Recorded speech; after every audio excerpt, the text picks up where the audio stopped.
పెద్దపల్లి జిల్లా కేంద్రంలో శనివారం సాయంత్రం 4 గంటలకు మంత్రి వివేక్ వెంకటస్వామికి పౌర సన్మాన కార్యక్రమాన్ని ఏర్పాటు చేసినట్లు టీం జిల్లా అధ్యక్షులు బద్దం డానియల్, జన విజ్ఞాన పరిషత్ అధ్యక్షులు ఎరికల లక్ష్మణరావు తెలిపారు. శుక్రవారం ఉదయం గోదావరిఖని ప్రెస్ క్లబ్లో ఏర్పాటు చేసిన మీడియా సమావేశంలో వారు మాట్లాడుతూ బడుగు బలహీన వర్గాల అభ్యున్నతి కోసం కాకా వెంకటస్వామి చేసిన కృషి చిరస్మరణీయమని కొనియాడారు. ఆయన కుమారుడైన వివేక్ వెంకటస్వామి సమాజానికి సేవలు అందిస్తూనే మాలల ఐక్యత కోసం విశేషంగా కృషి చేశారని తెలిపారు. ఈ నేపథ్యంలో రాష్ట్ర మంత్రిగా నియమితులైన వివేక్ వెంకటస్వామికి శనివారం సాయంత్రం 4 గంటలకు పెద్దపల్లిలోని ఎంబీ గార్డెన్లో పౌర సన్మాన సభను ఏర్పాటు చేసినట్లు చెప్పారు. ఈ కార్యక్రమానికి అన్ని వర్గాల ప్రజలు హాజరై విజయవంతం చేయాలని కోరారు.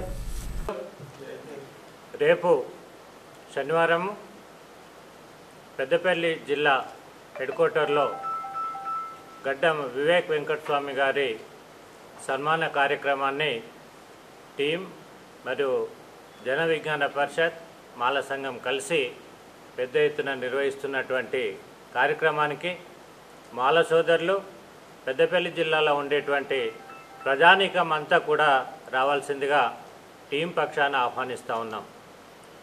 డిసెంబర్ 1, 2024 రోజున 30 సంవత్సరాల నుండి చిన్న భిన్నమైనటువంటి మాలలను ఓ తాటి మీదకి తీసుకురావడానికి కృషి చేసినటువంటి వివేక్ వెంకటస్వామి గారికి ఈ మధ్యకాలంలో మంత్రి పదవి రావడాన్ని హర్షిస్తూ వారి యొక్క మంత్రి పదవి వచ్చినందుకు మాలలందరూ కూడా సంతోషాన్ని వ్యక్తం చేస్తూ మాలలు చేస్తున్నటువంటి ఈ సన్మాన కార్యక్రమానికి అందరూ రావాల్సిందిగా కోరుతా ఉన్నాం. మీకు తెలుసు, షెడ్యూల్డ్ కులంలో ఏబీసీ వర్గీకరణ వచ్చిన తర్వాత జరిగినటువంటి పోరాటాలు ఏప్రిల్ 1, 2025 నుండి ఏబీసీ వర్గీకరణ అమలు జరుగుతున్నటువంటి క్రమంలో దానికంటే ముందు వచ్చినటువంటి నోటిఫికేషన్లకు ఇది వర్తించదు అనేటువంటి విషయాన్ని ప్రభుత్వం స్పష్టంగా చెప్పినప్పటికీ ఈ మధ్య కాలంలో జరుగుతున్నటువంటి అన్ని నోటిఫికేషన్లు, అన్ని రిక్రూట్మెంట్లు, అన్ని సెలక్షన్స్లలో కూడా ఏబీసీని ఇంప్లిమెంట్ చేయడం అనేటువంటి జరుగుతూ ఉన్నది. దాన్ని కూడా మేము వ్యతిరేకిస్తూనే వివేక్ వెంకటస్వామి గారు మాలల కోసం చేసినటువంటి కృషిని కొనియాడుతూ వారు చేస్తున్నటువంటి ఈ కార్యక్రమానికి మద్దతుగా పెద్దపల్లి జిల్లాలో ఉండేటువంటి ప్రతి వ్యక్తి అన్ని వర్గాలను కూడా ఆహ్వానిస్తూ ఈ కార్యక్రమాన్ని మేము చేపడతా ఉన్నాం. ఈరోజు ఈ పత్రికా సమావేశం ఏర్పాటు చేయడానికి కారణం ఏంటంటే ఒక గొప్ప సందర్భాన్ని ఇక్కడ ప్రకటించుకోబోతున్నాం. అదేమిటంటే మరి మన రాష్ట్ర మాల జాతిలో ఉన్నటువంటి ఒక మాల ముద్దుబిడ్డ వివేక్ వెంకటస్వామి గారి సన్మాన కార్యక్రమాన్ని జిల్లా కేంద్రమైనటువంటి పెద్దపల్లి జిల్లా కేంద్రంలో తేదీ 2వ తారీఖు అంటే రేపు సాయంత్రం 4 గంటలకు నిర్వహించబోతున్నాం.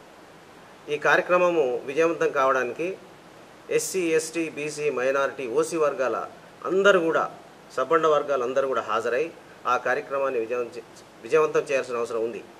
కారణం ఏంటంటే వెంకటస్వామి గారి రాజకీయ వారసత్వాన్ని పుణికిపుచ్చుకున్నటువంటి వెంకటస్వామి గారు సేవా నిరతితో, సేవే లక్ష్యంగా రాజకీయాలకు వచ్చినటువంటి ఒక సామాన్య కార్యకర్తగా వచ్చి ఈ స్థాయికి ఎదగడానికి కారణం ఏంటంటే అతని యొక్క సేవా నిరతే.